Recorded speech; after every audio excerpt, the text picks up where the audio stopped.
हे हनुमानाचं खूप प्राचीन असं पुरातन असं मंदिर आहे।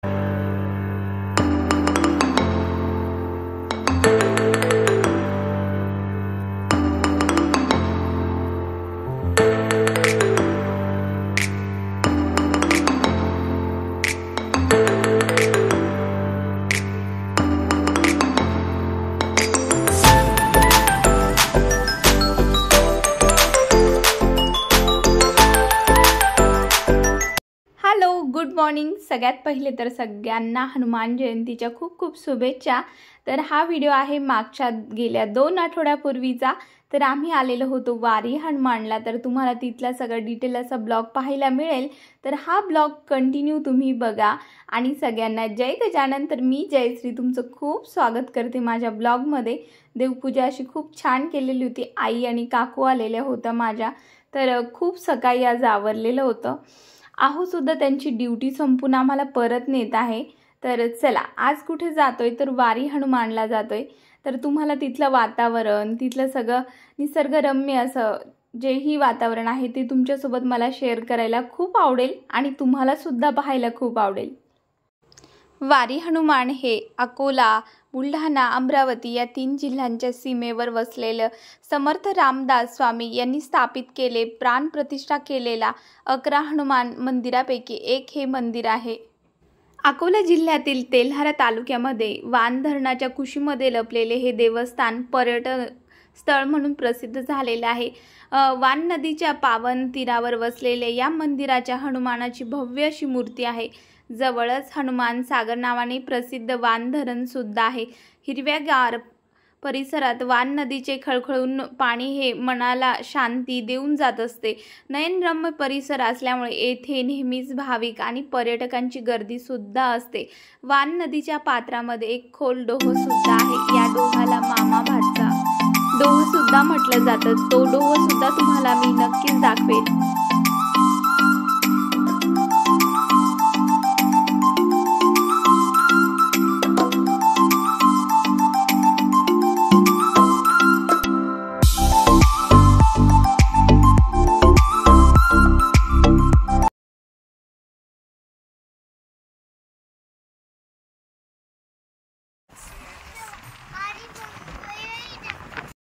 ती व्हाईट भिंत दिसते ना बेटा।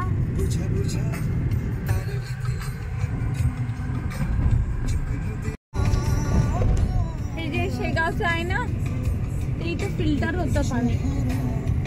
शेगाव, अकोला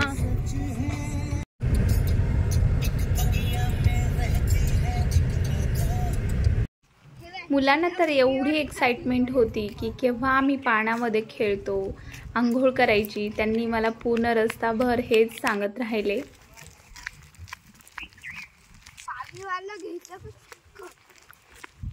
पाणीवाला भेटतं ना बेटा, चांगलं बघून द्या म्हणा काकाला।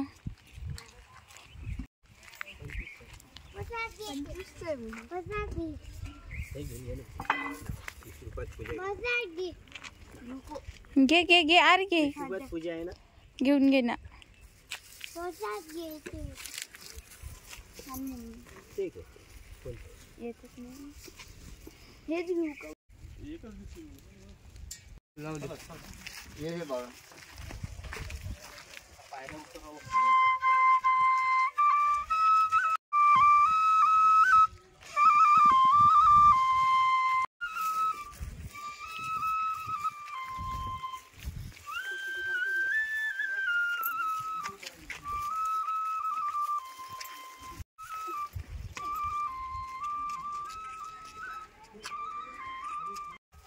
आई, काकू, वीरू यांना थोडासा त्रास होत होता पायऱ्यांचा, कारण खूप मोठ्या पायऱ्या आहे आणि काकूचंही बरंच सवय झालेलं होतं। त्यांना सुद्धा बराच त्रास झाला चालण्यासाठी। पण काही हरकत नाही, आपण थोडंसं काहीतरी आपल्याला मनाला समाधान देणारी गोष्ट असेल तर तिथे नक्कीच त्रास घेऊन पोहोचू शकतो। तर बघा किती नयनरम्य असं वातावरण आहे। वरतूनच एवढं दिसतं आणि तरीसुद्धा हा मार्चचा एंडिंग होता आणि वातावरण अजून सुद्धा खूप चांगलं होतं।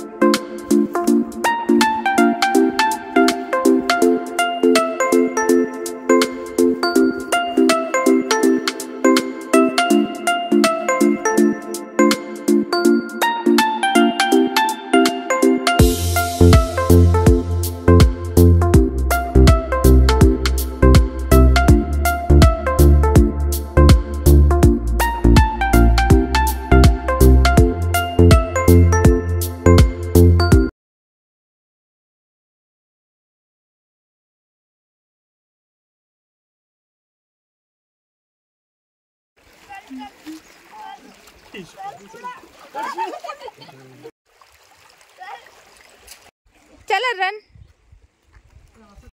आपल्या निसर्गाची किमया खूप भारी असते, तर त्याचंच बघा हे ताजं उदाहरण आहे.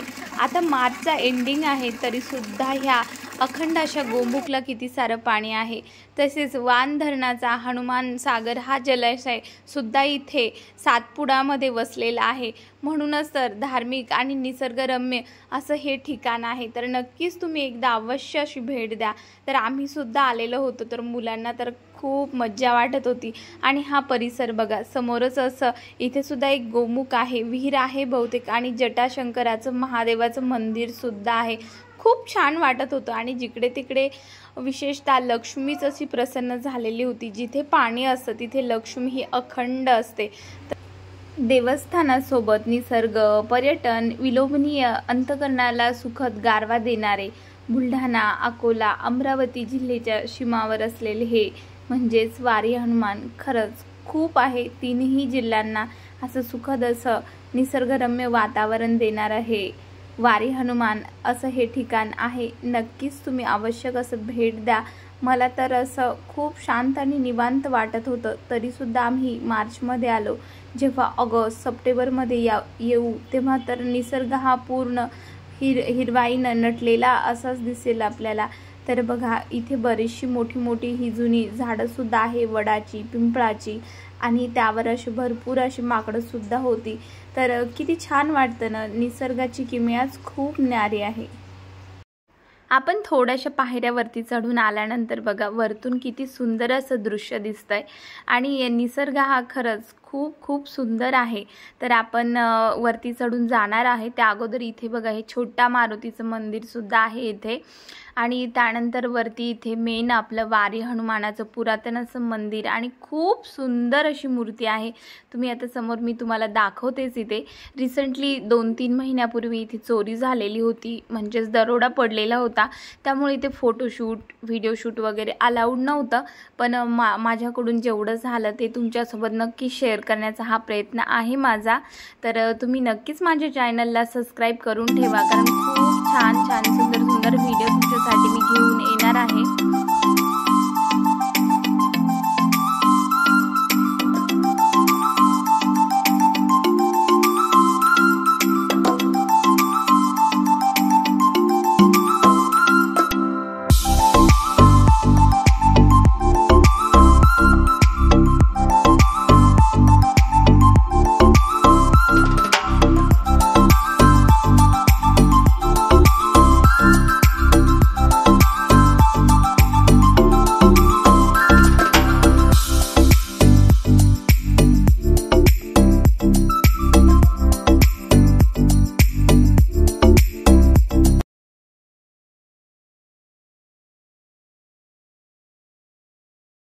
श्री समर्थ रामदास स्वामी यांनी ह्या हनुमानाची आपल्या 11 हनुमान मंदिरापैकी ह्या सुद्धा हनुमान मंदिराची प्राणप्रतिष्ठा त्यांच्या हाताने केलेली आहे. तर मंदिर परिसरामध्ये छोटे छोटे अशी मंदिरं सुद्धा आहे. तर तुम्ही बघू शकता मारुतीचे डोळेच एवढे मोठे आहे की आपण त्याला नुसते शहारे आणणारा क्षण असतो. आणि खूप सुंदर असं मूर्तीसुद्धा आहे. तर बघतच राहावी. तर सगळ्यांनी दर्शन आणि आशीर्वाद घ्यावा. तर बघा खूप छान मंदिर आहे. नक्कीच तुम्ही भेट द्या ह्या मंदिराला. हॅलो नमस्कार. तर आम्ही आलेला आहे वारी हनुमानला. तर खूप सुंदर असं मारुतीचं मंदिर आहे. तुम्हाला नक्कीच व्हिडिओमध्ये मी शेअर करणार आहे. आणि आपला व्हिडिओ हा शेवटपर्यंत बघा. तुम्ही त्या बाजूला बघाल तर इथे झूम करून दाखवतीये त्या साईडनी वान धरण आहे. तर खूप शुद्ध असं पाणीसुद्धा आहे. आणि खूप धरण तुम्हाला मी नाही दाखवू शकत, कारण त्या क्षेत्रामध्ये जाणं अलाउड नाही आहे. त्याचबरोबर असे छोटे छोटे झरेसुद्धा आहेत. आणि त्यानंतर बघा मामा भाच्याचा सुद्धा डोह आहे इथे प्रसिद्ध, पण तिकडे सुद्धा जायला अलाउड नव्हतं, कारण मिस्टर नाही म्हटले. त्यामुळे तुम्हाला मी तो दाखवू नाही शकला. परंतु असं म्हटलं जातं की तिथे मामा आणि भाच्याचा मृत्यू झालेला आहे, त्यामुळेच त्याला मामा भाच्याचा डोह असं पडलेलं आहे. आणि मिनिमम 100हून जास्त लोकांचा मृत्यूसुद्धा त्या डोहामध्ये झालेला आहे. तर कोणी जरी आलं तरी आपल्या मनाला आवर घालायचं. पाणी बघून माणसाला थोडंसं खूप असं वाटतं की आपण पोहावं किंवा पाण्यासोबत खेळावं, पण तसं कोणीही करू नका. तर चला, आमचा हा प्रवास परतीचा निघालेला होता. तर चला, आम्ही असं जेवण खावण करत निघालेलो होतो आणि त्या अगोदर तुम्हाला मी दगडांची जी मांडणी दाखवली ना, तर त्याला काय म्हणतात मला माहिती नाही, पण ते जर मांडलं आपण तर आपल्या इच्छा ह्या पूर्ण होत असतात. तर नक्कीच तुम्हाला आजचा ब्लॉग आवडला असेल तर चॅनलला सबस्क्राईब करायला विसरू नका. तोपर्यंत जय गजानन, बाय.